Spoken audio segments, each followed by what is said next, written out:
ఎన్నికల్లో హామీలు ఇవ్వటం, ఆ హామీల తర్వాత ఎట్లా మాట మార్చడం, అట్లాగే మాట్లాడే మాటల్ని బాగా మన తెలుగు రాష్ట్రాల నుంచి నేర్చుకున్నట్టున్నాడు విజయ్.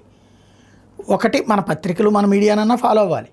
లేదంటే ఆయన మంత్రివర్గంలో ఉన్న ఏకైక మహిళా మంత్రి, ఇంతకుముందు మన తెలుగుదేశం పార్టీకి రాబిన్ టీం అని పనిచేసింది కదా మన ఎన్నికల్లో, ఆ టీంలో వన్ ఆఫ్ ద మెంబర్ అనమాట ఆమె. అక్కడ ఆ తర్వాత మమతా బెనర్జీకి, మొన్న తెలంగాణలో కాంగ్రెస్కి పనిచేసింది ఆమె. ఏమన్నా చెప్పు ఉండాలి, ఇట్లా మనం మాట మార్చచ్చు ఇట్లా. ఎందుకంటే ఇప్పుడు ఎన్నికల్లో విపరీతమైన హామీలు ఇచ్చేశాడు. ఏడాదికి 1,00,000 కోట్ల రూపాయలు అదనంగా అవసరం అవుతుంది.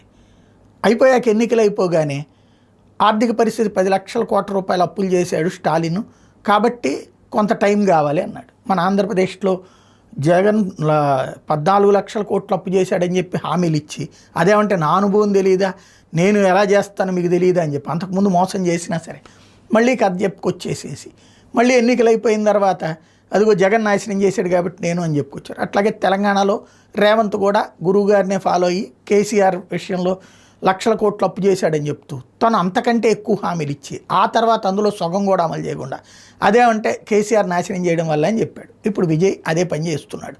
నెంబర్ 1. నెంబర్ 2 వచ్చేటప్పటికి ఫస్ట్ సంతకం సంక్షేమ పథకాల మీదన. అక్కడ రేవంత్ అయినా, ఇక్కడ చంద్రబాబు గారు అయినా, అంతకుముందు జగన్మోహన్ రెడ్డి అయినా ఉచితం మీదన సంతకాలు చేసుకొచ్చారు కదా, అట్లాంటి సంతకాలే చేసుకొచ్చాడు. ఇంకొకటి మన షీ టీము, ఈగల్ టీములు 2 తెలుగు రాష్ట్రాలు ఉన్నాయి. అట్లాంటిదే ఇప్పుడు అతను 2వ సంతకం 3వ సంతకం 200 యూనిట్ల మొదటి కరెంటు తర్వాత. ఇకపోతే మరొకటి, నేను మీ మేనమామలాగా మీకు తోడుంటాను అనేటటువంటి స్టేట్మెంట్ జగన్ స్టేట్మెంట్. ఇట్లా మన నాయకుల దగ్గర నుంచి బాగానే ఫాలో అయ్యాడు. మేబీ ఈ అమ్మాయి ఏమన్నా ఎక్స్ప్లెయిన్ చేసి ఉండొచ్చు, ఇట్లా చెప్పచ్చు అనేది.